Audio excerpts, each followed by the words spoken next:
ja hakkame siit Raua tänavalt vaikselt minema. Praegu on minu meelest selline paras ilm, ei ole tohutut palavust nagu siin mõned päevad tagasi, mõned nädalad tagasi olid.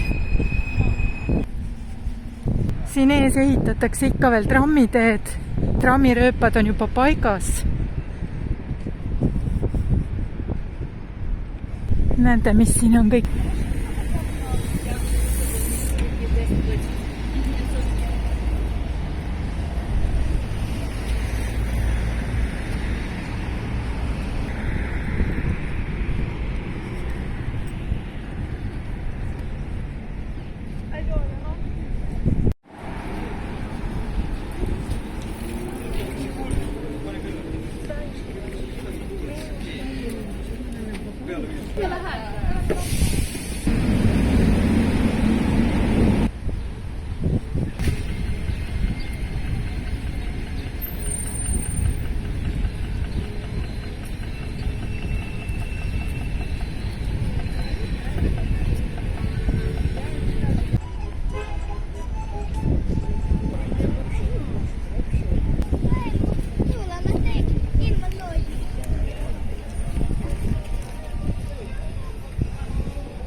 Ja kohe varsti võib alata vihma.